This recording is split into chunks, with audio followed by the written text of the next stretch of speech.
De estar aquí reunidos y te pedimos que hoy nos ayudes a aprovechar bien este tiempo. Queremos entenderte, queremos también conocer las verdades que tú nos dejaste en el libro de Apocalipsis. Pedimos tu ayuda, Señor, para aquellas cosas que nos son difíciles de entender. Ayúdanos. Y Padre, te damos gracias por la mejoría después de la cirugía de nuestra sobrina Vicky. Y también te damos gracias que Samuel se ha recuperado bastante. Oramos en esta noche por el esposo de María Villalobos, que fue sometido a una cirugía peligrosa hoy. Te pedimos, Señor, que con tu ayuda él se pueda levantar. Todo esto te lo pedimos en el nombre de Cristo Jesús. Amén. Déjenme anunciar para que ustedes me acompañen. El esposo de María Villalobos, ¿se acuerda que él tenía un tumor grande en el estómago?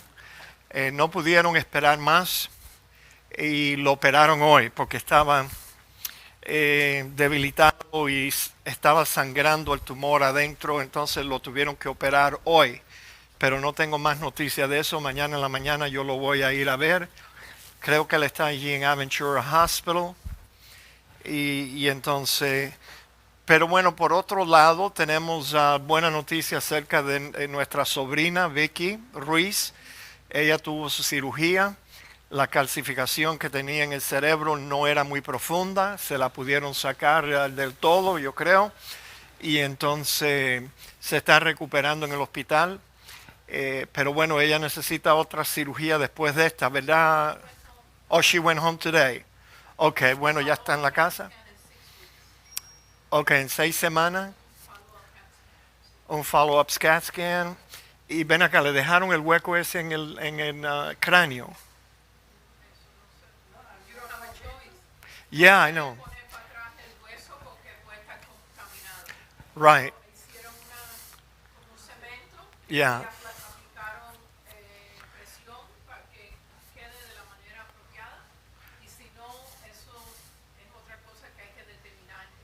En el futuro. Ok. All right. Bueno, sigan orando por ella, una muchacha joven de 24 años, pero damos gracias a Dios de que por lo menos ya tuvo la cirugía y está bien. Está bien. Samuel está bien, gracias a Dios. Ya hace casi una semana que se operó y ya está mucho mejor.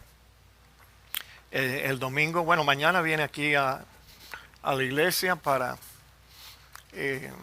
hacer sus compras de la iglesia y eso, así que él está mucho mejor, ya está con ánimo de salir y estar activo de nuevo. Muy bien, mis amados hermanos, les prometí que íbamos a estudiar el capítulo 4 y 5 en esta noche y intentamos hacerlo, pero tuvimos que extender el estudio del capítulo 4 un poco para poder aclarar más las verdades y entonces sería muy largo cubrir los dos capítulos, así que vamos a estudiar hoy el capítulo 4 y el capítulo 5, si Dios lo permite, la semana que viene. Aquí vemos la visión del trono de Dios y lo que le rodea, la adoración celestial, y el pasaje es este aquí. Después de esto miré y aquí una puerta abierta en el cielo y la primera voz que oí como de trompeta, hablando conmigo, dijo: sube acá y yo te mostraré las cosas que sucederán después de estas. Y al instante yo estaba en el Espíritu y he aquí un trono establecido en el cielo y en el trono uno sentado. Y el aspecto del que estaba sentado era semejante a piedra de jaspe y de cornalina, jaspe y cornalina, y había alrededor del trono un arco iris semejante en aspecto a la esmeralda. Y alrededor del trono había 24 tronos, y vi sentado en los tronos a 24 ancianos vestidos de ropa blanca, con coronas de oro en sus cabezas. Y del trono salían relámpagos y truenos y voces, y delante del trono ardían 7 lámparas de fuego, las cuales son los 7 espíritus de Dios. Y delante del trono había como un mar de vidrio, semejante al cristal, y junto al trono y alrededor del trono 4 seres vivientes llenos de ojos delante y detrás. El primer ser viviente era semejante a un león, el segundo era semejante a un becerro, el tercero tenía rostro como de hombre y el cuarto era semejante a un águila volando. Y los 4 seres vivientes tenían cada uno 6 alas y alrededor y por dentro estaban llenos de ojos y no cesaban de día ni de noche de decir: Santo, Santo, Santo es el Señor Dios Todopoderoso, el que era, el que es y el que ha de venir. Y siempre que aquellos seres vivientes dan gloria y honra y acción de gracias al que está sentado en el trono, al que vive por los siglos de los siglos, los 24 ancianos se postran delante del que está sentado en el trono y adoran al que vive por los siglos de los siglos y echan sus coronas delante del trono diciendo: Señor, digno eres de recibir la gloria y la honra y el poder, porque tú creaste todas las cosas y por tu voluntad existen y fueron creadas. Bueno, un vistazo tenemos aquí en este pasaje de la adoración celestial. Lo bueno es que un día nosotros vamos a estar allí y vamos a adorar junto con estos 24 ancianos y los otros seres vivientes y los ángeles que ya van a estar allí también. Ahora, el capítulo 4 da comienzo a la tercera sección principal del libro de Apocalipsis, presentándola con las mismas palabras que fueron usadas en el bosquejo en el capítulo 1, versículo 9. ¿Se acuerda que Juan, que recibió la visión del libro, el ángel le dijo: escribe lo que has visto, las cosas que son? ¿Cómo dice? Versículo 9, aquí está. Escribe las cosas que has visto y las que son y las que han de ser después de esta. Así que lo que vamos a ver en esta noche son ya el comienzo de las cosas después de estas. Esta tercera porción está dividida en 3 secciones principales. Primero, el tiempo de la tribulación, que fíjate que abarca desde el capítulo 6, versículo 1, hasta el capítulo 19, versículo 21. Así que esta es la mayor parte del libro, las cosas que han de suceder después de estas. Nos da un vistazo de lo que va a suceder realmente en la última semana, en los últimos 7 años que este mundo va a conocer y a vivir bajo los gobiernos humanos.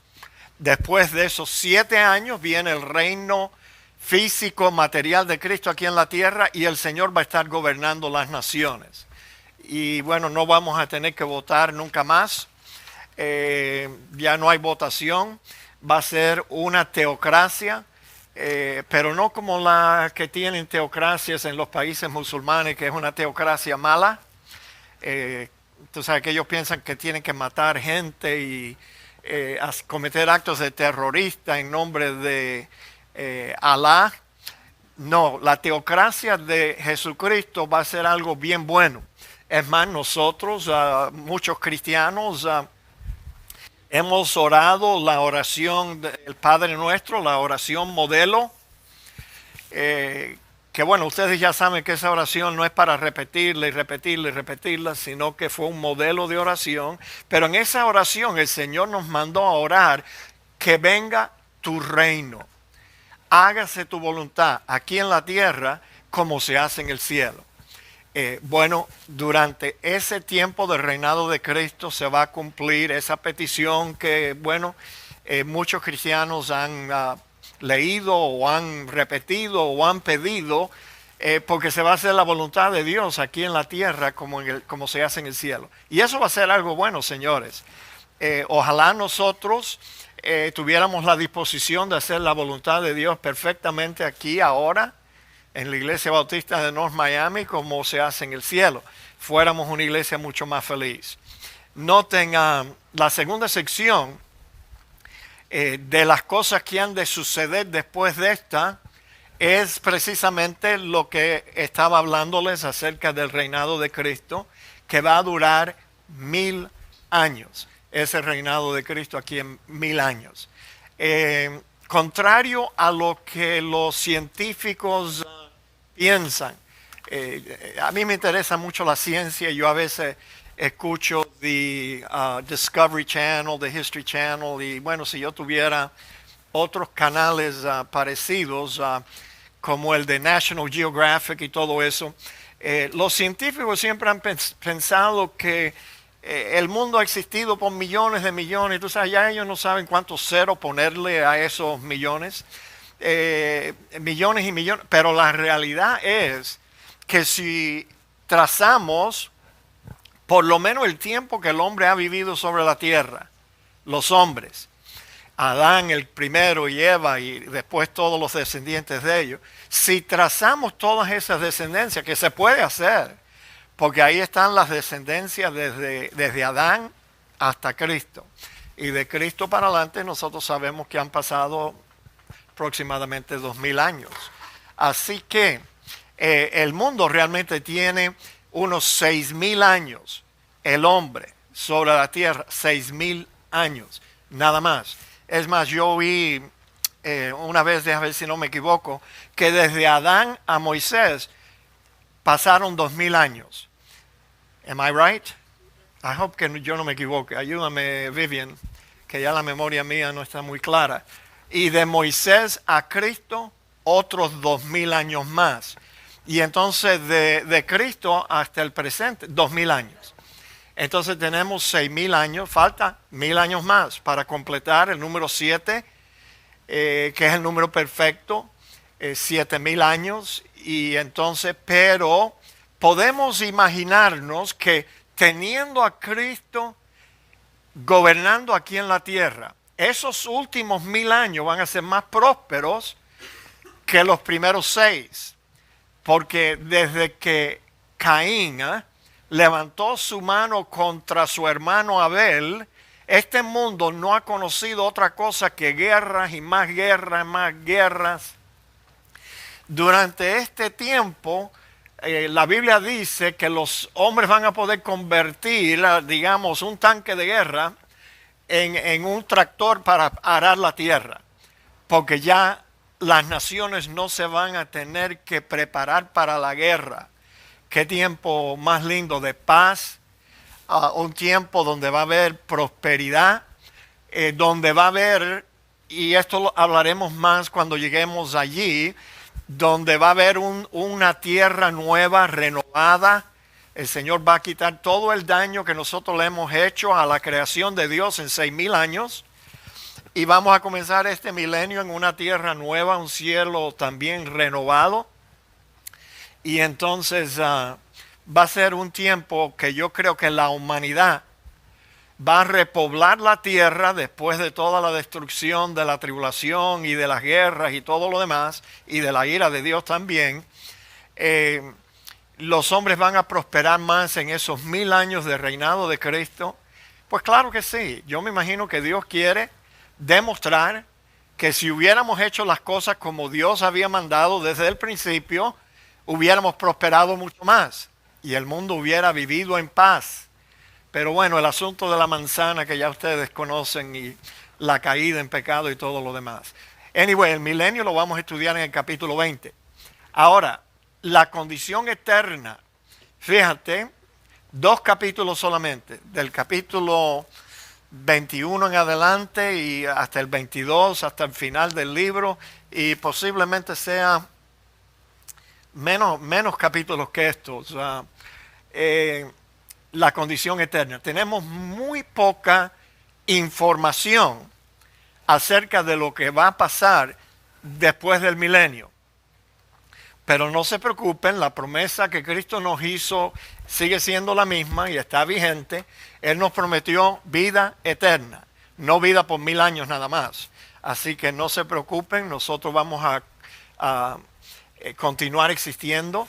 Pero no me pregunten cuál va a ser mi dirección, pastor. Yo no sé qué es lo que yo voy a estar haciendo. Vas a estar reinando junto con Cristo después del milenio. Yo no sé qué.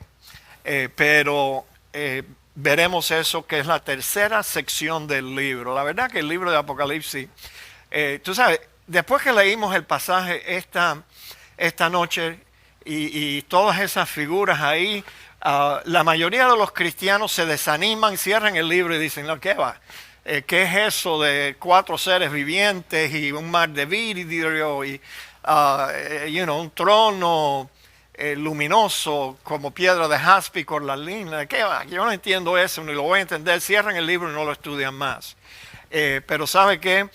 Acuérdense que Dios no escribió la Biblia para confundirnos, sino que la escribió para instruirnos, para informarnos. Y el libro de Apocalipsis es un libro profético. Así que no tropiece así con las figuras y los símbolos del libro de Apocalipsis.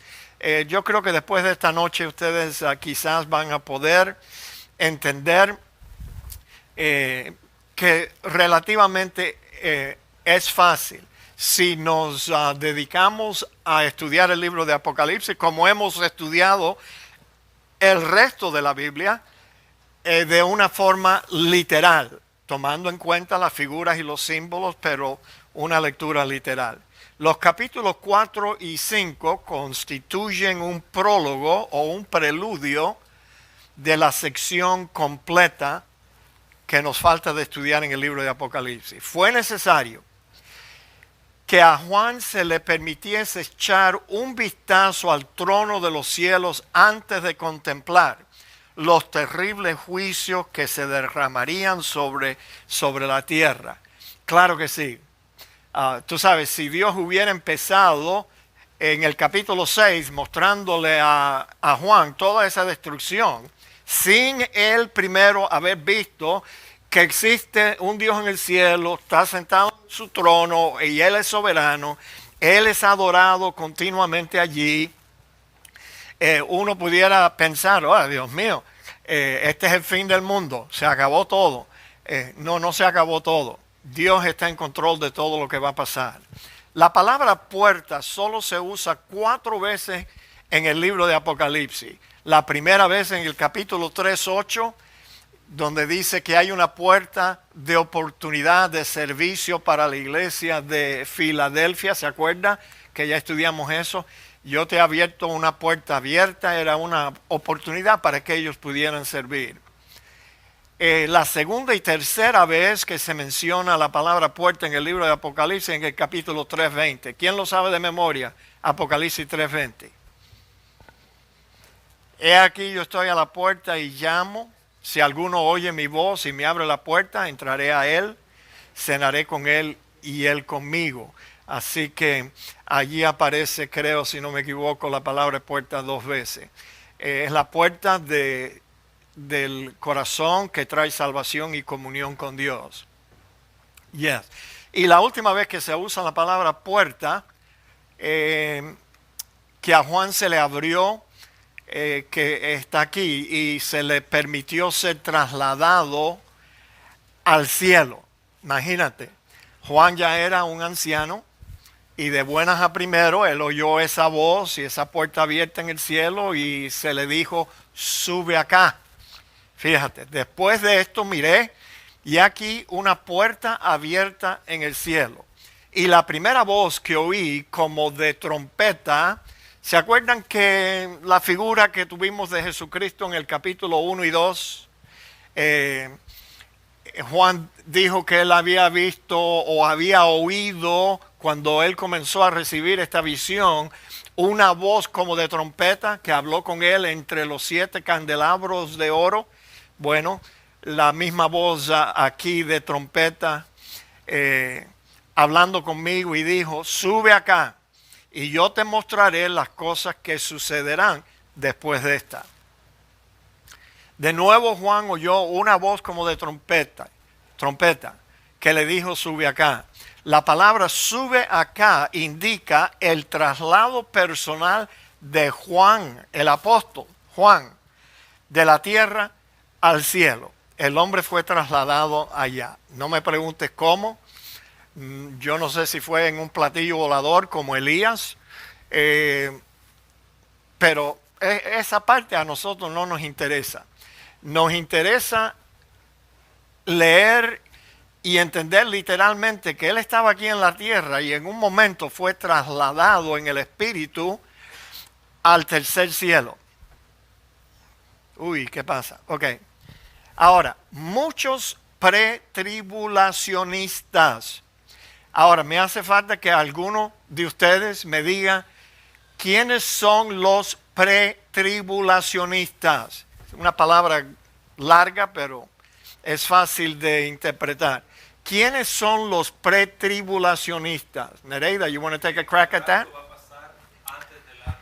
Sí, esos son los cristianos que creen que el arrebatamiento de la iglesia va a ocurrir antes del comienzo de la tribulación.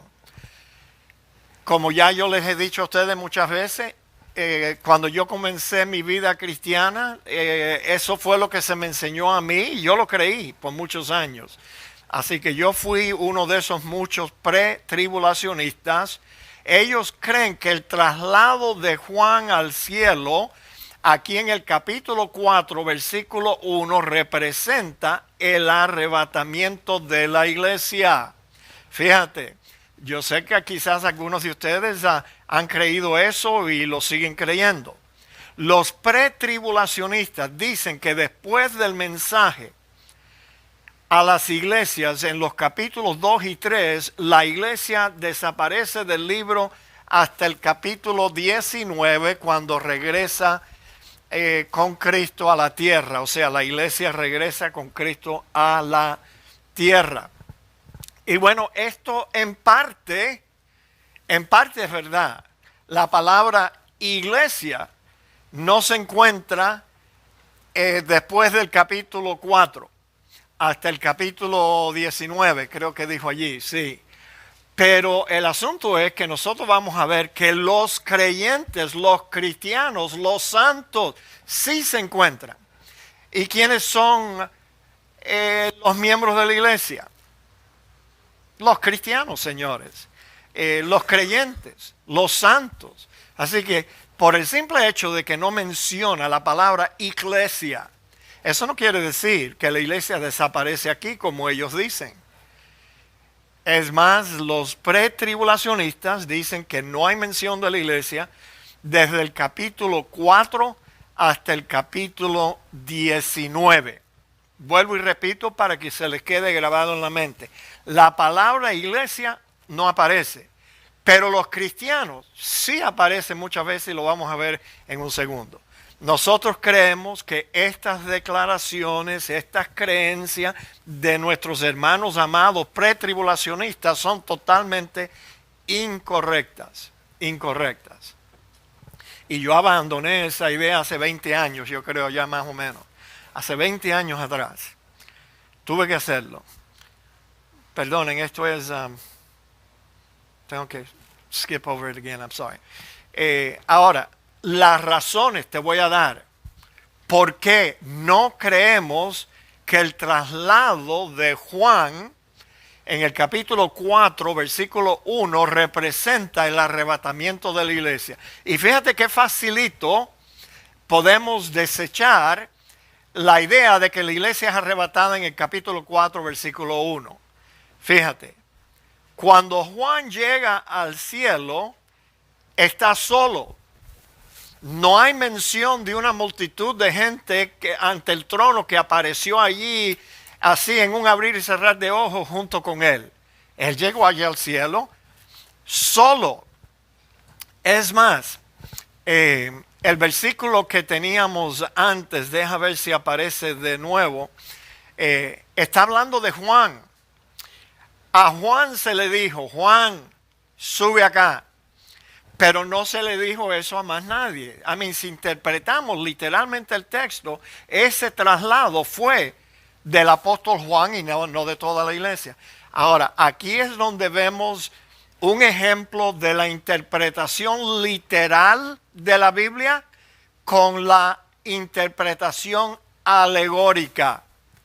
En la interpretación literal, la Biblia determina el significado de sus palabras. En la interpretación alegórica, el que lee es el que le pone significado a la Biblia. Ahora, ¿cuál de los dos métodos es mejor? Que cada creyente que está leyendo la Biblia diga, no, ahí representa Juan la iglesia. Bueno, el texto no dice que representa la iglesia. Esas son cosas que nosotros le añadimos al texto. El texto literalmente dice que Juan fue trasladado al cielo, pero no hay mención de más gente allí con él. En segundo lugar, Juan aparece de nuevo en la tierra, fíjate esto, aparece de nuevo en la tierra en el capítulo 10, versículo 8 al 11, aparece de nuevo Juan en la tierra en el versículo 11 del el capítulo 11, y aparece también en el capítulo 13. Así que ven acá, explícame tú eso. Si Juan representa a la iglesia, ¿por qué ese sube y baje? Sube y baja, sube y baja, sube y baja. ¿Qué es eso? Nosotros no esperamos que el Señor haga eso con la iglesia. La iglesia va a ser arrebatada y después desciende con Cristo una sola vez. Así que no podemos pegarle allí a ese texto el arrebatamiento de la iglesia, porque tú sabes, todas estas evidencias dicen que eso es una locura. Ahora, noten las razones por qué no creemos la declaración de que la iglesia no es mencionada en el capítulo 4 hasta el capítulo 19. ¿Por qué? ¿Por qué no creemos eso? La iglesia, los cristianos, se mencionan en los siguientes versículos. Fíjate cuántas veces tú vas a encontrar pasajes literales que hablan de cristianos aquí en la tierra después del capítulo 4. Fíjate, los cristianos mártires de la tribulación están ante el trono de Dios en el capítulo 6, del 9 al 11. Y bueno, ellos murieron durante el tiempo de la tribulación del anticristo. Y llegan allá, ustedes conocen el pasaje, hasta cuándo Dios santo y verdadero no juzgas y vengas nuestra sangre de los que moran en la tierra. ¿Y qué fue lo que le dijo el Señor a los mártires? Bueno, les dio vestiduras blancas porque estaban desnudos y les dijo, muchachos, tranquilos, tengan paciencia porque todavía falta que muchos de vuestros hermanos y consiervos de ustedes, que ¿dónde estaban? Todavía en la tierra, que ellos mueran igualmente que ustedes. Vamos a llegar allí en 2 semanas, si Dios lo permite, al capítulo 6, y allí tú los vas a ver. Así que hay cristianos muriendo en la tierra durante la tribulación. Y es una locura, total locura, pensar que Cristo viene a arrebatar la iglesia para luego comenzar una nueva iglesia en la tierra durante los años de la tribulación. Eso es una locura de los pretribulacionistas. Y lo vamos a ver en esta noche claro como el agua. Fíjate, otra vez los cristianos aparecen. Aquí se ve un arrebatamiento, aquí sí está el arrebatamiento de una multitud que no se podía contar. En el capítulo 7, versículo 9 al 17, no estamos buscando estos pasajes porque vamos a llegar al capítulo 7 aquí en 3 semanas, si Dios lo permite. Pero allí es donde la iglesia es arrebatada. No en el capítulo 4, cuando Juan oyó la voz, sube acá. No es allí. Aquí sí aparece una multitud. ¿Y qué fue lo que el ángel que le estaba mostrando la visión a Juan? Él le dijo, ven acá, chicos, y esta gente, ¿de dónde han venido? Y él respondió, bueno, yo no tengo la más mínima idea. Y entonces él le dijo, estos son los que salieron de la gran tribulación. El arrebatamiento es lo que pone fin a la tribulación de los cristianos, el arrebatamiento de la iglesia. Ahora, noten, aparecen aquí también en el capítulo 12, versículo 17. El dragón hace guerra contra los santos. ¿Y quiénes son los santos? No es una cerámica. La Biblia se está refiriendo a los cristianos. Dios dice que todos los cristianos nacidos de nuevo son santos delante de sus ojos. No porque los son santicos, sino porque están revestidos de la justicia de Cristo. Eso es lo que nos hace a nosotros santos. Se mencionan también el anticristo hace guerra y vence a los santos. Dicho sea de paso, el dragón es el diablo. El anticristo es un personaje, una persona. Con el diablo adentro, vamos a decir, literalmente. Los cristianos son mencionados en el capítulo 13, versículo 9. Aquí se menciona la fe y la paciencia de los santos. Bienaventurado dice, creo, que dice, los que mueren en el Señor, porque sus obras con ellos siguen, algo así, o si no en este pasaje. Bienaventurados, aquí en este capítulo 14, bienaventurados los cristianos que mueren en el Señor. Sus obras con ellos siguen, pero ya dejaron de sufrir. Ellos son mencionados de nuevo en el capítulo 14, de 14 a 16, que es otra posible mención acerca del arrebatamiento. Pero noten que yo puse aquí, no estamos seguros. Pero no es que haya dos arrebatamientos, sino que hay dos pasajes que están mirando a ese evento. Y entonces es el arrebatamiento de los cristianos. Ahora, los pretribulacionistas, acuérdense que el prefijo pre significa antes. Antes de la tribulación. Ellos creen que Cristo viene por la iglesia antes del comienzo de la tribulación, que ellos entienden que son los últimos 7 años, que eso también es un error. La tribulación no dura 7 años, la tribulación solo va a durar durante el reinado del anticristo, y el anticristo comienza a reinar en los últimos 3 años y medio. Es más, la Biblia claramente, y lo vamos a ver cuando llegamos al capítulo 13 de Apocalipsis, que dice que Él va a gobernar, ¿cómo dice? 42 meses, que son 3 años y medio. Los últimos 3 años y medio de los últimos 7 años.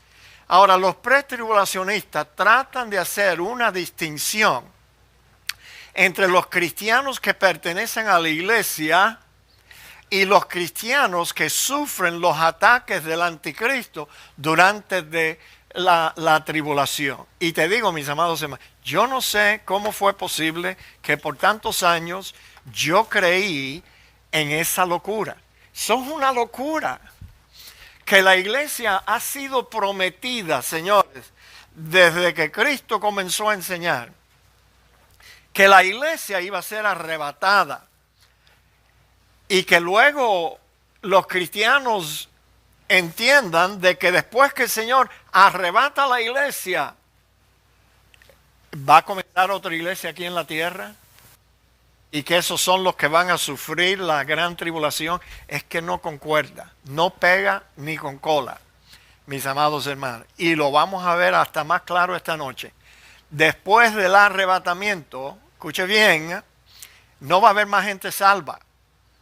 Y en esta noche se lo voy a demostrar bíblicamente, con texto, ahí en blanco y negro. Sí, fíjate, la Biblia solo hace mención de 3 tipos de gente en el mundo. No hay más nada que esto, señores. Mira, está la nación de Israel. Y bueno, yo creo que ninguno de nosotros nació siendo un israelita. Yo soy un gentil y no me avergüenzo de decirlo, pero la Biblia menciona la nación que Dios comenzó con Abraham, y con los descendientes de Abraham.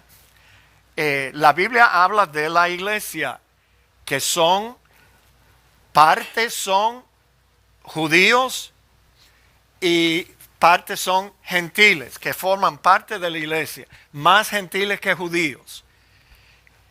No porque nosotros lo queremos así o porque nosotros los gentiles nos creemos mejores que ellos, simplemente es que más gentiles han creído en esta época que judíos. Eso no es culpa de nadie. A Dios lo planeó así. Pero está la iglesia y luego está los incrédulos, los que no creen. O sea, lo que yo quiero que ustedes vean aquí, mis amados hermanos, que la Biblia nunca habla de dos iglesias. La primera que el Señor se llevó en el arrebatamiento y luego la que Él va a comenzar inmediatamente después del arrebatamiento. ¿Dónde dice eso? ¿Dónde dice eso? Esa es una idea que nosotros nos hacemos de que va a haber mucha gente que se va a salvar porque se van a dar cuenta que se perdieron el arrebatamiento y entonces mucha gente se va a entregar. La Biblia dice otra cosa. Dice otra cosa. Sí, tú sabes lo que la Biblia dice. En segunda de Tesalonicenses, no tengo esta placa, pero me viene a la mente ahora, nos dice que los que no creyeron antes del arrebatamiento, Dios, el Dios mismo que está sentado en el trono, les va a mandar a sus mentes un poder engañoso para que ellos crean la mentira, con el fin de que no se salven. Ahora, yo sé que todos nosotros tenemos familiares incrédulos, inconversos. Algunos de ustedes tienen hijos, quizás yo también. Yo no vivo tapando el sol con un dedo. El día que yo vea a mis 3 hijos allá en el cielo, voy a estar seguro de que ellos son creyentes de verdad. Pero anyway, eso es otra historia. La hermana Rita no está de acuerdo conmigo, and I'll hear about this when I get home. Pero bueno, anyway, te digo, ¿qué era lo que yo estaba diciendo? Los incrédulos, la iglesia, ¿qué era lo que yo estaba diciendo? Ya se me olvidó. Bueno, todos nosotros tenemos, ya me acordé, espérate, no estoy tan mal. Todos nosotros tenemos gente inconversa, familiares inconversos, y yo sé que tú quisieras que ellos aceptaran a Cristo ahora en este tiempo, pero hay muchos cristianos que aguardan la esperanza. Después que el arrebatamiento suceda, maybe quizás uno de mis hijos terco, necio, duro de servicio, maybe se da cuenta y entonces él va a arrepentirse y va a creer en Cristo. Oye, vaya, yo no quiero ser malo, yo no quiero desanimarte, yo no quiero romper tu esperanza, pero es que la Biblia dice otra cosa. ¿Y qué vamos a creer? ¿En nuestras buenas ilusiones, nuestras buenas intenciones, o vamos a creer en lo que la Biblia dice? ¿Qué quieren creer ustedes? ¿Quieren ustedes vivir del cuento, del invento, del engaño y del error? ¿O vamos a creer en lo que dice la Escritura? La Escritura dice que Dios le va a mandar a los incrédulos un poder engañoso para que crean la mentira, para que no se conviertan. Así que olvídate de un segundo chance después del arrebatamiento. There will be none. None. La Biblia ni siquiera alude a una segunda clase de creyentes o de iglesia que tienen que pasar por la tribulación por la única razón de que Dios no los haya llamado a la salvación hasta los años de la tribulación. ¿Entendieron ustedes eso? Los pretribulacionistas dicen, no, es que, tú sabes, ellos van a tener que sufrir la tribulación porque no creyeron en Cristo. Pero ven acá, ¿cómo es que llegamos a creer en Cristo? ¿Tú crees que un día despierta el deseo de un incrédulo, de un hijo del diablo, en decir, bueno, yo creo que hoy yo voy a aceptar a Cristo? Nosotros en la Iglesia Bautista de North Miami hemos estudiado otra cosa, lo que la Biblia dice. La Biblia dice que si Dios no te llama, tú no vienes. No dice eso. La Biblia dice que ninguno viene, ninguno entiende y ninguno está buscando a Dios. Y los que los están buscando son los que Dios está llamando con ese llamado eficaz, y esos son los que van a ser salvos. Pero ¿quién es el que salva? ¿El hombre se salva a sí mismo o Dios lo salva? Entonces tú me vas a venir a decir a mí que por el simple hecho de que Dios no haya elegido a estos y no los haya llamado hasta después de la tribulación, que Dios los va a castigar. ¿Cómo los va a castigar? Dios fuera injusto en castigar a una persona que Él no llamó hasta después que comenzó la tribulación, según el entendimiento de los pretribulacionistas. No, señores, eso no es así. Mira, ningún cristiano verdadero, ningún cristiano genuino será dejado atrás después del arrebatamiento. Not a one. Vuelvo y repito, ningún cristiano genuino se va a quedar atrás. Sea un buen cristiano, o sea un cristiano mediocre, o sea un cristiano de esa oveja mala como estudiamos el domingo. Todos el Señor se los va a llevar. Digan amén.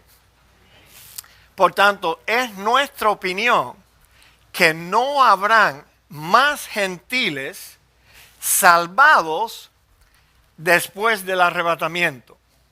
Ok, Amalia se me está durmiendo. Yo sé que ella trabajó duro hoy. Amalia, did you hear this? Mira, es nuestra opinión, es mi opinión, fíjate. Es nuestra opinión que no habrán más gentiles salvados después del arrebatamiento. Esa es nuestra opinión, eso es lo que nosotros creemos y te lo voy a demostrar por qué. Mira, número 1.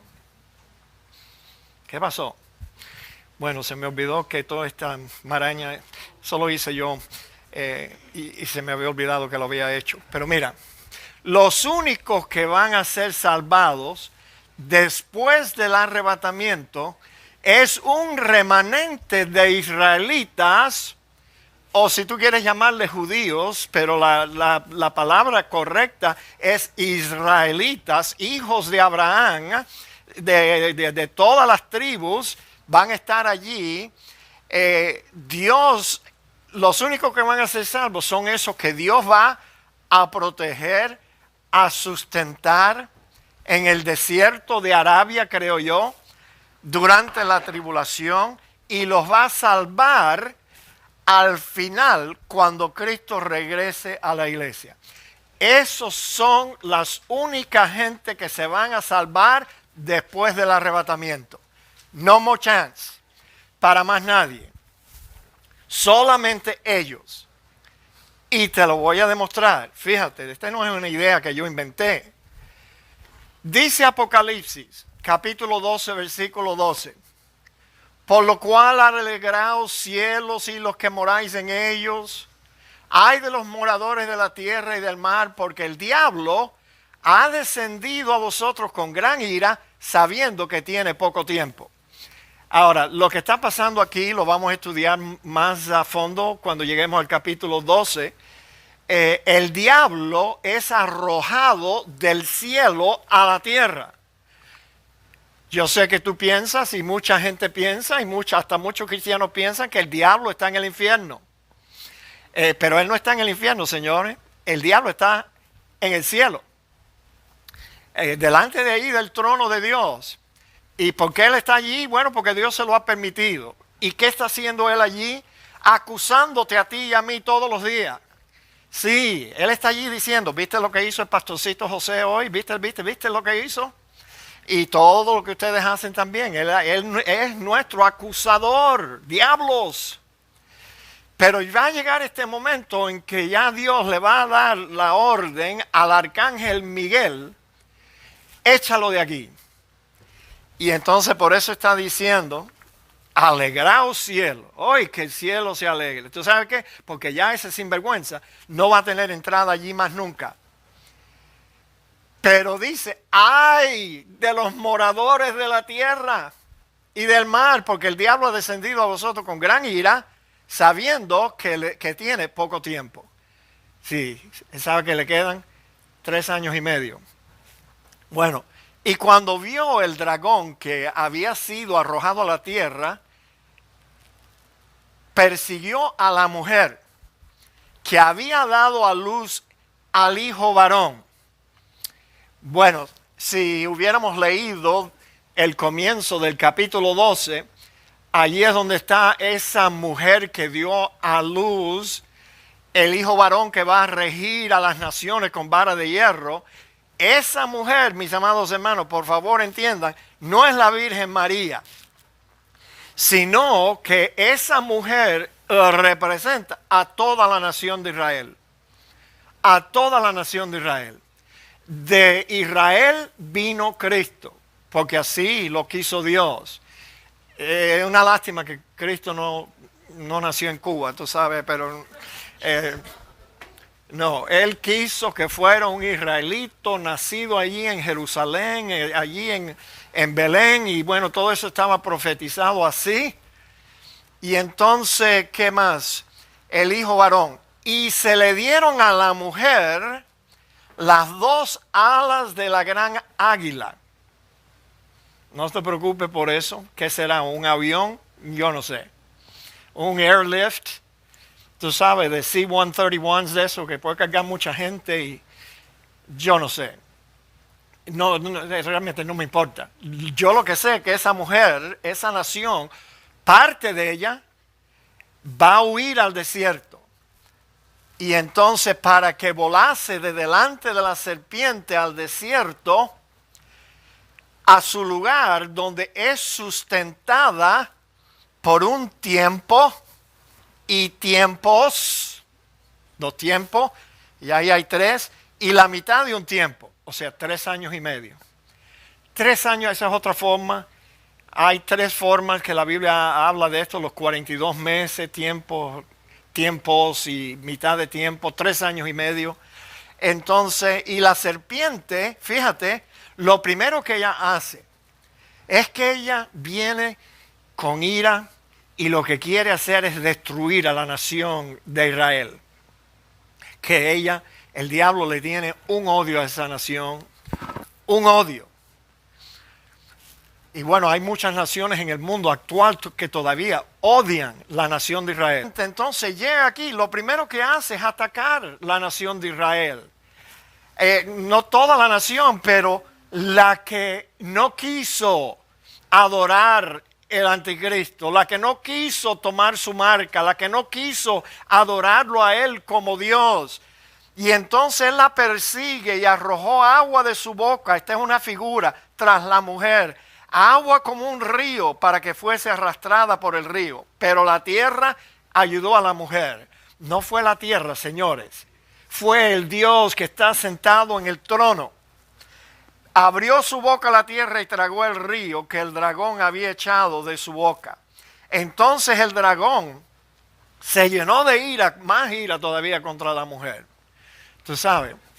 Y entonces, ya que no la pudo destruir, ese remanente de la nación de Israel, de las 12 tribus de Israel que están allí en el desierto, donde van a ser protegidos y sustentados por tiempos y mitad de tiempo, te digo a ti, el lugar más seguro para pasar los tiempos de la tribulación del anticristo es allí en el desierto junto con esa gente.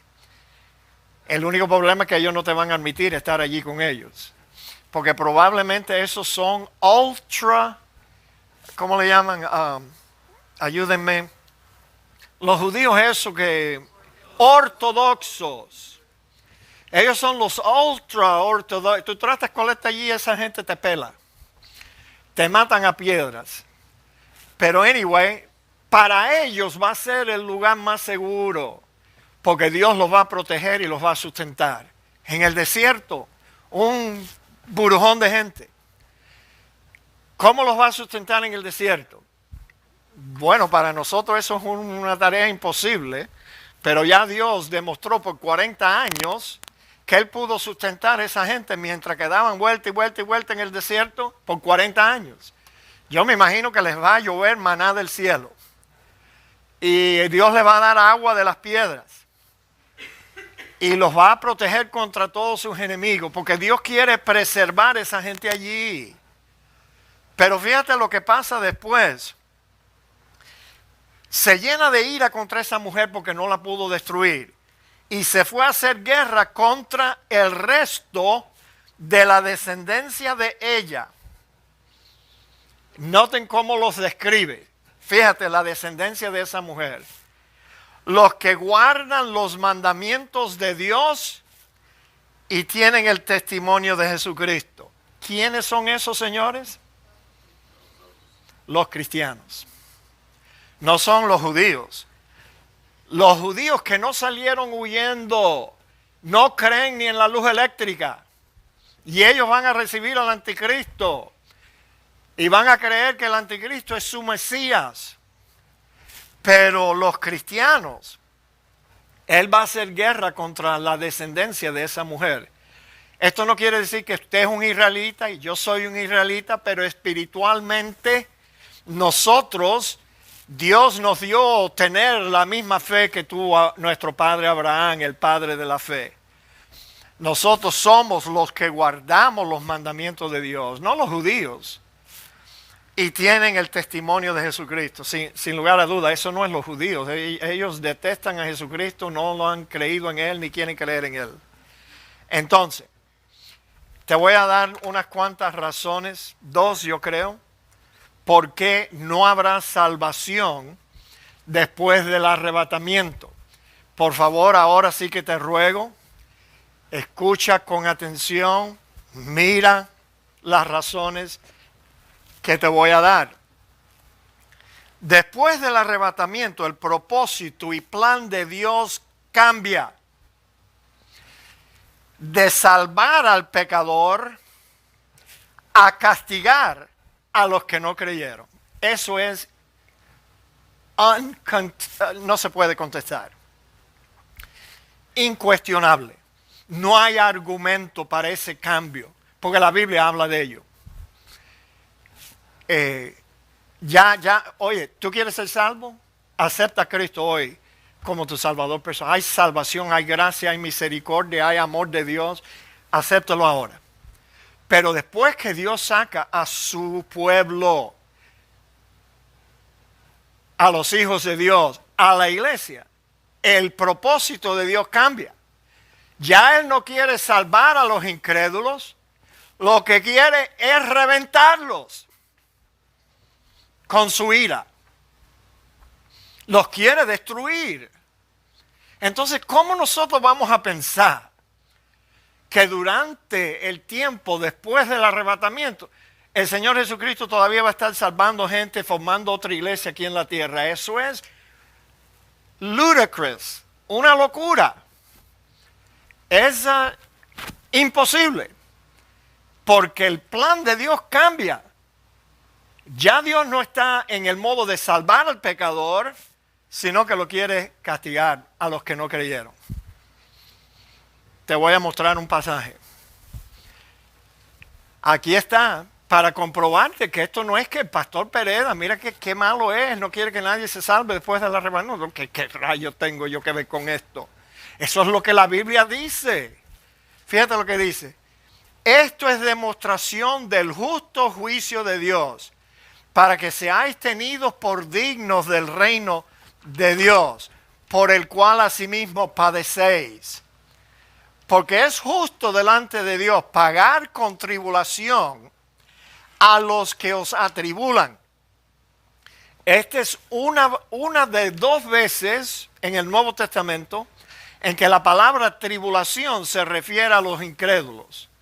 27 veces se usa la palabra tribulación en el Nuevo Testamento. Solo 2 veces para referirse a los incrédulos. Y aquí está una de las 2. Aquí, pagar con tribulación a los que atribulan a los cristianos. Are you with me? ¿Están conmigo? Y a vosotros que sois atribulados, daros reposo con nosotros cuando se manifieste el Señor Jesús desde el cielo con los ángeles de su poder en llama de fuego, para dar retribución a los que no conocieron a Dios ni obedecen el evangelio de nuestro Señor Jesucristo. los cuales sufrirán pena de eterna perdición, excluidos de la presencia del Señor y de la gloria de su poder, cuando vengan aquel día para ser glorificado en sus santos y ser admirado en todos los que creyeron, por cuanto nuestro testimonio ha sido creído entre vosotros. ¿Se están dando cuenta del cambio en el propósito de Dios? Él antes estaba salvando y los cristianos sufriendo todos los desprecios, vicisitudes y toda la tribulación de la gente que no quiere creer en Dios. Pero cuando venga Cristo, reposo para nosotros, retribución, no para algunos de los que no creyeron, para todos los que no creyeron. Entonces dime, ¿está interesado Dios en salvar a esta gente que nos tenían atribulados y no tiene ninguna intención de salvarlos?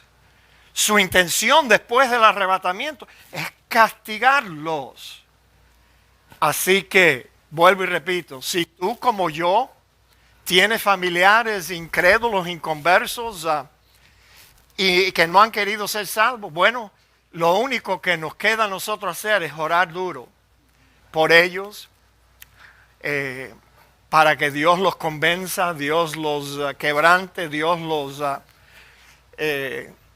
haga lo que tenga que hacer para que ellos se den cuenta de su incredulidad y de su necesidad de creer en Dios. Pero te digo, si no logramos que Dios responda a nuestros ruegos y nuestro clamor por nuestros hijos inconversos, nuestros padres inconversos, no va a haber salvación después del arrebatamiento. Para nadie. Sino solo para ese grupo de israelitas que Dios tiene un propósito con ellos. Déjame decirte cuál es el propósito de Dios con ellos según nosotros entendemos. Fíjate, Él los va a proteger en los últimos 3 años durante el tiempo de su ira. Ellos no van a sufrir la ira de Dios y van a ser molestados más por el anticristo. Él trató de eliminarlo con el agua que salía de su boca, pero Dios abrió la tierra, se tragó el río y los salvó, los protegió, y Él se dio cuenta que con estos no puedo. Me voy a hacer guerra contra la descendencia de esa mujer, los que creyeron en Cristo. Y entonces el propósito de Dios es que esa gente que no fueron arrebatados, ellos no fueron arrebatados, se pudiera decir francamente que esos sí se quedaron atrás. Pero se quedaron atrás con un propósito salvífico. O sea, Dios quiere salvar a esa gente israelita que Él va a proteger y sustentar allí en el desierto. Cuando Cristo descienda de nuevo en gloria a la tierra, con los santos ángeles con Él y con toda la iglesia que regresa a la tierra para establecer su trono, esas son la gente que van a ver a aquel que ellos traspasaron y van a hacer lamentación por Él, como se llora por la pérdida de un primogénito. Y ellos van a arrancarse el pelo y van a llorar, y como nosotros fuimos tan brutos que no nos dimos cuenta. Rechazamos al Mesías. Nuestros padres lo crucificaron y lo rechazaron. Pero Dios va a extender su gracia, misericordia y su salvación sobre ellos y los va a salvar. Entonces nosotros regresamos a la tierra superhumans, cuerpos ya glorificados. Y ya con nuestros cuerpos glorificados nosotros vamos a reinar con Cristo y a gobernar el mundo con Cristo. Pero ya en cuerpos glorificados. Qué bueno va a ser eso, chicos, te digo. Tú sabes, porque nadie nos va a poder hacer daño. A mí vamos a tener un cuerpo espiritual. Si alguien te mete un piñazo, he's going to go right through you, pero no te va a hacer ningún daño. Qué bueno va a ser eso. Y tú podrás hacerle así, mira, hit him right here, y lo vas a tumbar al piso. Pero bueno, ustedes saben que yo soy medio malo y A mí me gusta pensar así. Bueno, el asunto es que nosotros entramos en el reino en el tiempo de los 1000 años con cuerpo glorificado. Pero esos judíos que van a ser salvos en la segunda venida de Cristo, ellos también van a heredar el mismo reino, pero ellos entran en él todavía como seres humanos. ¿Qué te parece? ¿Y qué quiere hacer Dios con ellos? ¿No se te ocurre ninguna idea? Dios quiere repoblar la tierra con esos judíos. ¿Me entendieron? Porque todos los demás, oye, que sobrevivieron la ira de Dios, vamos a decir que alguien sobrevivió, ellos van a ser juzgados inmediatamente cuando Cristo juzgue a las naciones y van a ser eliminados. Acuérdense que ya, oye, Dios es amor y Dios tiene misericordia y Dios es bueno y Dios quiere salvar ahora. Pero Él no va a salvar a nadie que rechazó el amor de Dios en Cristo Jesús. Y entonces cuando Él venga, elimina a todos los seres humanos que pudieron escapar de la ira de Dios. Y entonces los únicos que van a entrar en el reino milenial son esos judíos, esos israelitas, y nosotros que vamos a estar reinando con Cristo. Nadie más. Pero como el mundo va a ser renovado, agua limpia, ya casi no hay agua limpia, aire limpio, la gente va a ser más saludable, tú sabes, porque en la ciudad que desciende del cielo, hay un árbol en esa ciudad que es para la sanidad. Las hojas de ese árbol, el fruto de ese árbol, es para la sanidad de las naciones. Entonces, si esos judíos pudieran tener alguna enfermedad o algo, el Señor los va a sanar a todos.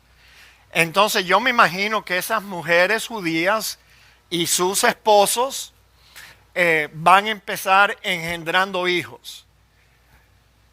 Como los conejitos van a engendrar hijos. Y los partos van a ser de 3 o 4 a la vez o más, quién sabe. Y entonces pronto se va a repoblar la tierra y va a haber, yo creo, más gente viviendo sobre la tierra al final de esos 1000 años que lo que hay en la tierra, los 7 billones que hay en la tierra ahora. Pero todos empiezan siendo hijos de Abraham. Todos empiezan el reino salvos por gracia, por la misericordia de Dios y por la elección de Dios.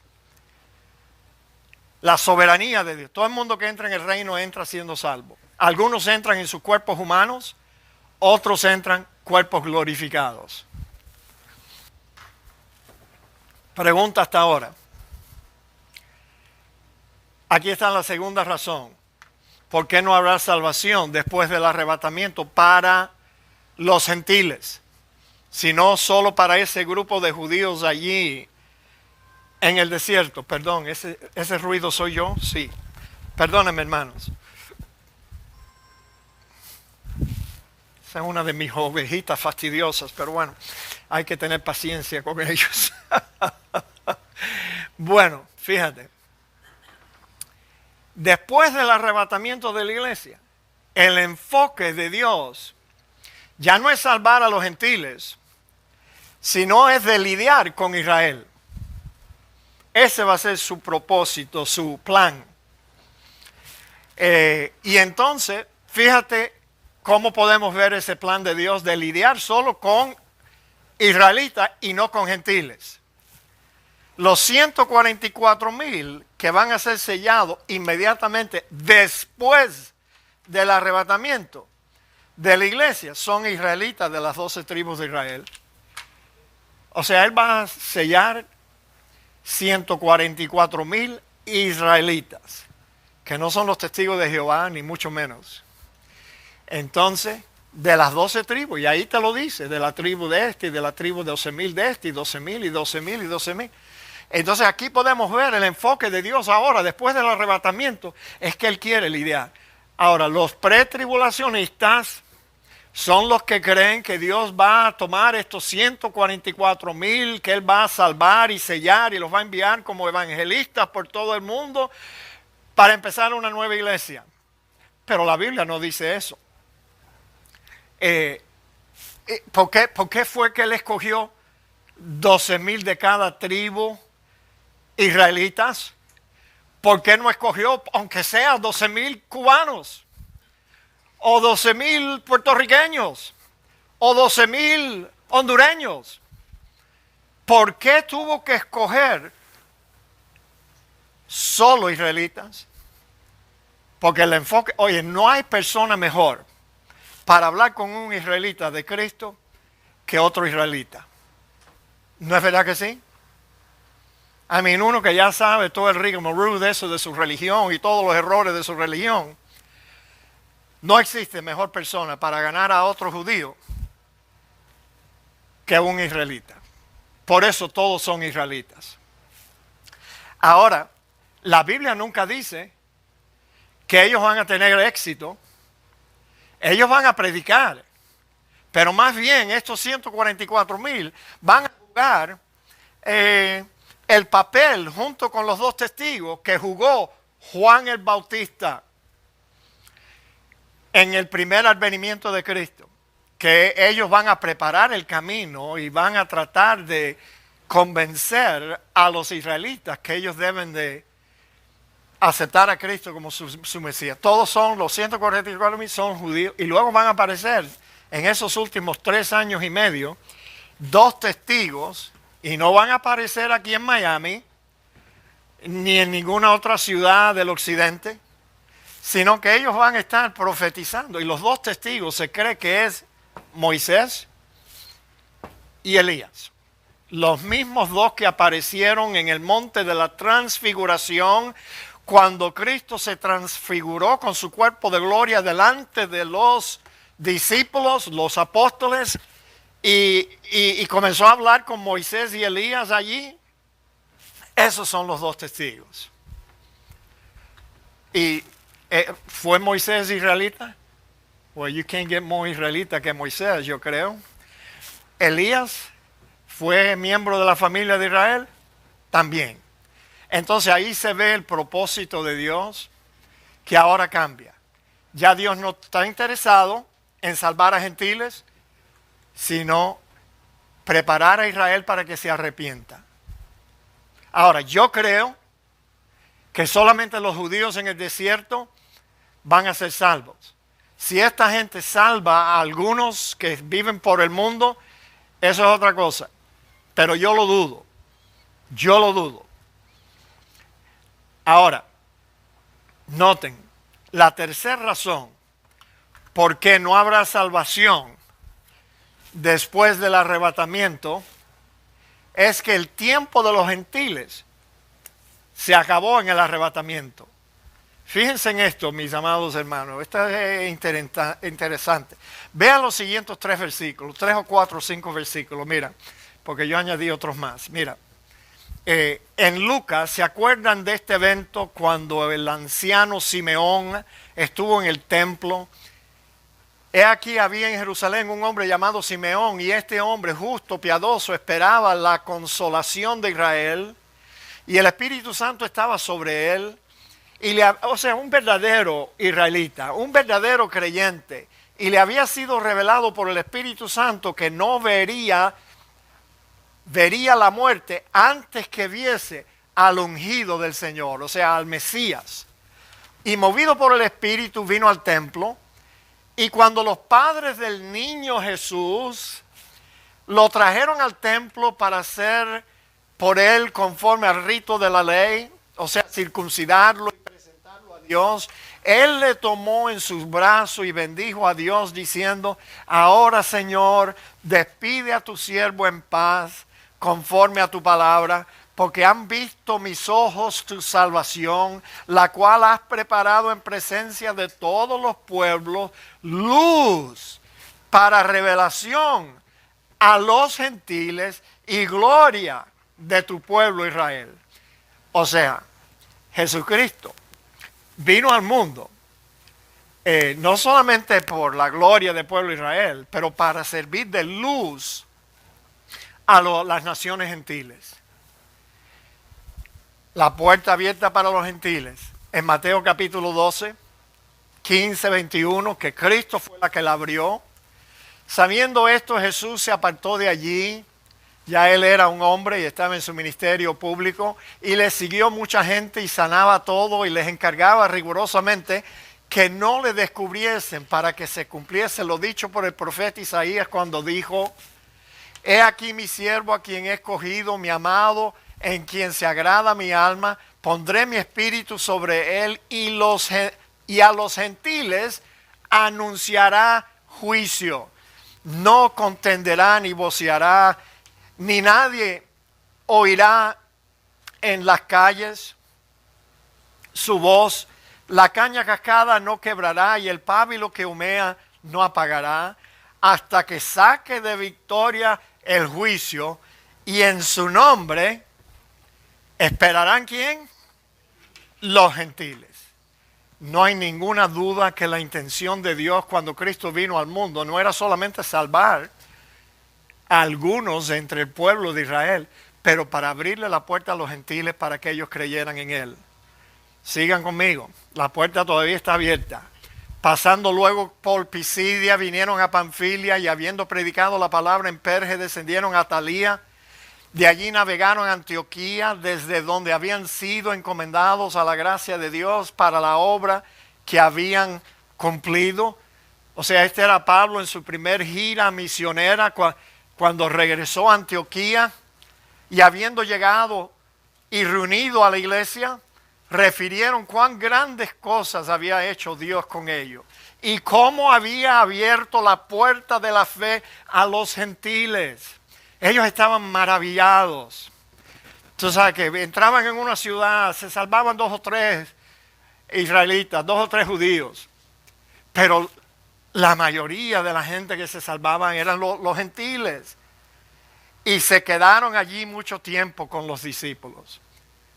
Pero noten ahora, la puerta que el Señor abrió para los gentiles, ahora ¿sabe qué? Se cierra igual que se cerró la puerta del arca de Noé, que cuando Dios la cierra nadie la abre. Pero cuando viereis a Jerusalén rodeada de ejércitos, saber entonces que su destrucción ha llegado. Entonces los que estén en Judeo huyan a los montes. ¿Se acuerdan? Este es un pasaje paralelo a Mateo 24. Huyan a los montes, y los que en medio de ella váyanse, y los que estén en el campo no entren en ella, porque estos son días de retribución para que se cumplan todas las cosas que están escritas. Mas ay de las que están encintas y de las que crían aquellos días, porque habrá gran calamidad en la tierra, e irá sobre este pueblo también, y caerán a filo de espada, y serán llevados cautivos a todas las naciones, y Jerusalén será hollada por los gentiles. ¿Hasta cuándo? Hasta que los tiempos de los gentiles se cumplan. Ok, yo estoy pidiéndole a ustedes que abran su mente un poquito y se den cuenta que si Cristo le abrió la puerta a los gentiles, va a llegar el momento en que esa puerta se cierra. Y ya no va a haber más gentiles salvos, señores. A mí eso lo deducimos del texto. Ahora, lo que sigue de este pasaje es muy parecido. Mateo 24, más adelante, cuando dice: entonces habrá señales en el sol, en la luna, en las estrellas, ¿se acuerdan? Y en la tierra angustia de la gente confundida por causa del bramido del mar y de las olas, desfalleciendo los hombres por el temor y la expectación de las cosas que sobrevendrán en la tierra, porque las potencias de los cielos serán conmovidas. Entonces verán al Hijo del Hombre que vendrá en una nube con poder y gloria. Cuando estas cosas comiencen a suceder, erguíos y levantad vuestras cabezas, porque vuestra redención está cerca. Tú sabes, una persona que está humillada, que está sufriendo oprobios, tribulación por la gente incrédula, y agacha la cabeza, no es cierto. Pero dice, cuando ustedes vean esta, oye, levanta tu cabeza porque tu salvación ya viene. O sea, ese es un pasaje que habla del arrebatamiento de la iglesia, que coincide con el tiempo de los gentiles, se cumple. O sea, fíjate, aquí hasta lo dice hasta más claro, chicos. Fíjate, en blanco y negro. Bueno, y un poco de amarillo, ahí te lo digo. Mira, porque no quiero, hermanos, que ignoréis este misterio, para que no seas arrogantes en cuanto a vosotros mismos, que ha acontecido a Israel endurecimiento en parte. En parte. ¿Hasta cuándo? Hasta que haya entrado la plenitud de los gentiles. Y luego cambia el plan de Dios. Luego todo Israel será salvo, como está escrito. Vendrá de Sión el libertador que apartará de Jacob la impiedad, y este será mi pacto con ellos cuando yo quite sus pecados. O sea, esos judíos, no toda la nación, porque acuérdese, ¿por qué no toda la nación? Porque el pastor Pereda de nuevo quiere ser bravo y quiere ser malo y no quiere que ni siquiera todos los israelitas sean salvos. No, es que mira, si tú tomas la marca de la bestia durante el reinado del anticristo, tú te condenas. Los únicos judíos que se van a salvar son los que dijeron, nosotros no vamos a adorar la imagen de ese hombre. Ese no es nuestro Mesías. Y nosotros no vamos a entrar en este jueguito. No. Y ellos son los que van a huir al desierto. Entonces, todos los israelitas que huyan al desierto van a ser salvos hasta que haya entrado la plenitud de los gentiles. Ahora, conociendo a Dios como nosotros lo conocemos aquí en la Iglesia Bautista de North Miami, Dios tiene un número de gentiles escogidos para salvación. Digan amén. You better believe it, que es así. Cuando ese número se complete, la puerta abierta a los gentiles se cierra. Se acabó la bobería. Ya no hay más chance. El arrebatamiento sucede y ahora el enfoque de Dios es con Israel. Ya no es con los gentiles. Así que los familiares inconversos míos, los familiares incrédulos suyos, todos, no van a aceptar a Cristo. No hay segundo chance después del arrebatamiento. De eso nada. No piensen en eso. Eso es un invento de los hombres que rehúsan creer en lo que dice la Escritura. Se completa el tiempo de los gentiles y se acabó ya. Cristo le abrió la puerta, Él la cierra en su venida por la iglesia.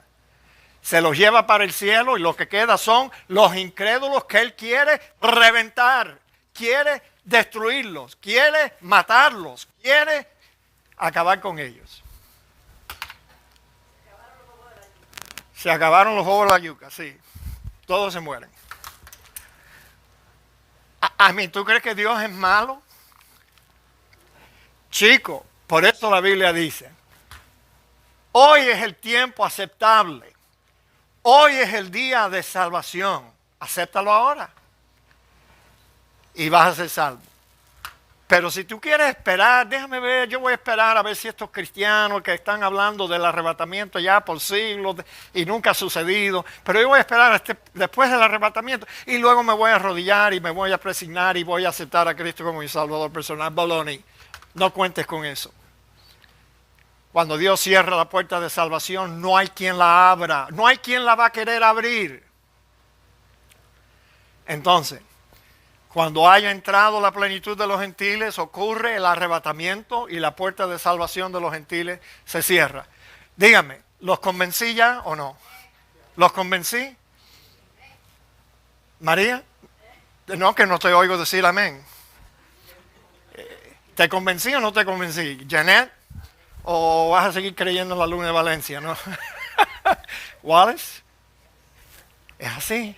Vivi, Ben, Nereida, Isabel, Sonia, ¿los convencí? Amén. Eso es lo que la Biblia enseña. Dios comienza de nuevo a lidiar con Israel para salvar y restaurar un remanente de Israel después del arrebatamiento. Pero ya no más gentiles. ¿Qué hora es? Ya está bueno ya. Podemos parar aquí. Bueno, para terminar. Noten que dice, y al instante yo, Juan, estaba en el Espíritu.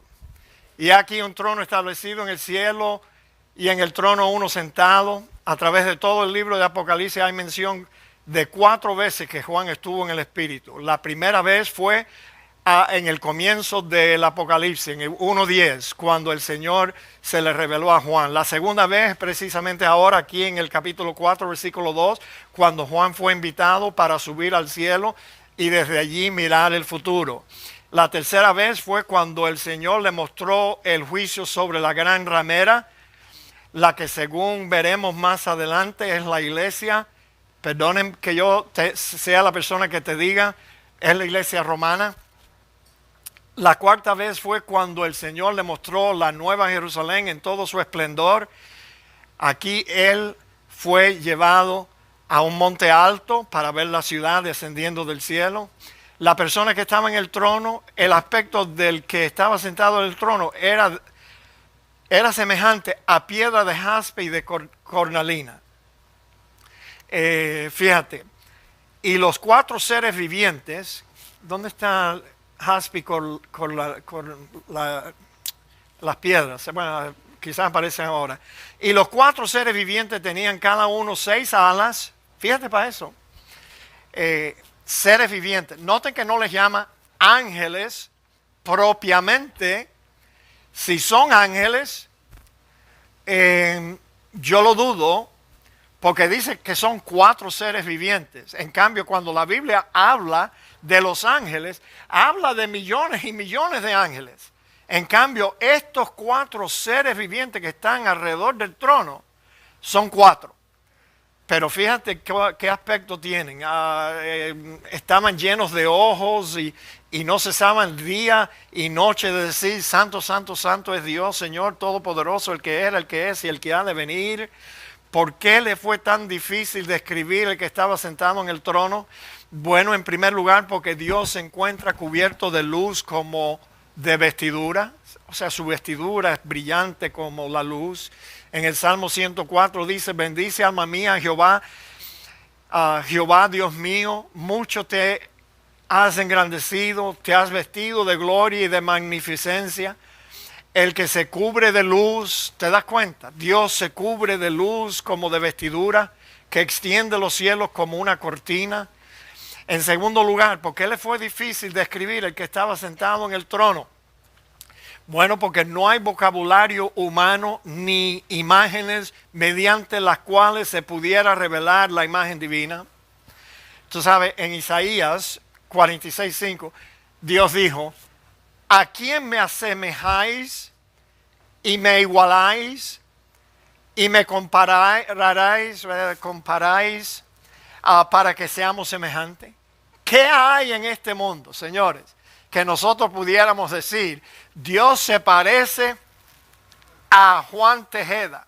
No, no hay. No hay nadie. No hay nadie igual a Él. En tercer lugar, Dios prohíbe terminantemente que se le describa o se le pinte. Fíjate.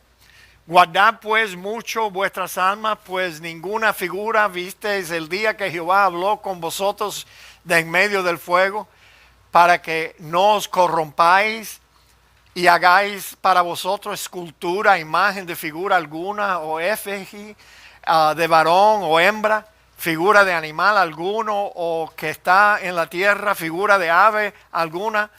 alada que vuele por el aire, figura de ningún animal que se arrastre sobre la tierra, figura de pez alguno, hasta el pececito ese que usan los cristianos, es una abominación.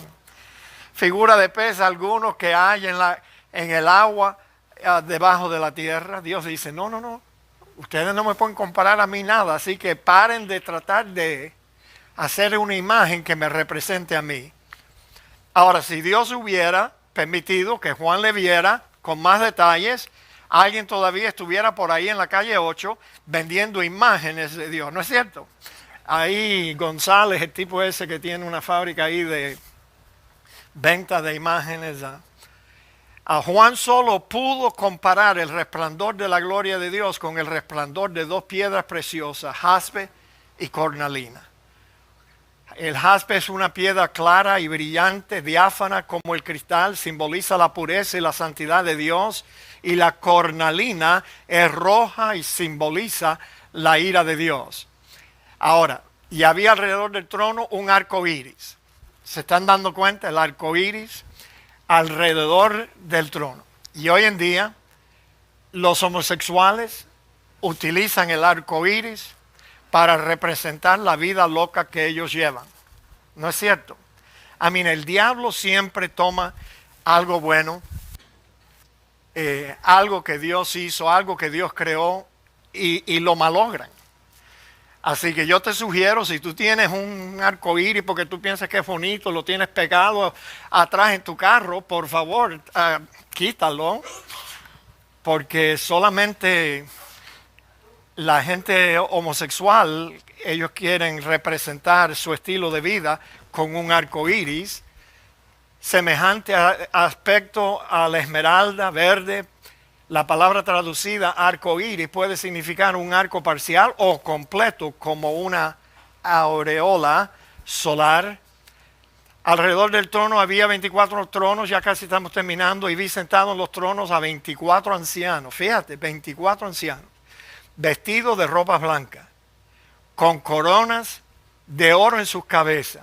Acuérdense que esta es una visión de Juan que estaba allá 2000 años atrás. Dios le dio una visión del futuro. No era el mismo día que Juan salió de la tierra. No. ¿Cómo lo sabemos? Lo sabemos cuando contestemos la pregunta, ¿quiénes son esos 24 ancianos? Algunos rechazan la idea que les voy a mostrar ahora, porque dicen, pero si el arrebatamiento no había sucedido todavía, ¿cómo van a estar los 12 apóstoles allá arriba? Bueno, mis amados hermanos, no limites a Dios. Juan tuvo una visión del futuro, no back then. Fíjate, algunos dicen que son ángeles que ayudan a Dios a gobernar el universo, pero yo no creo eso ni por un momento.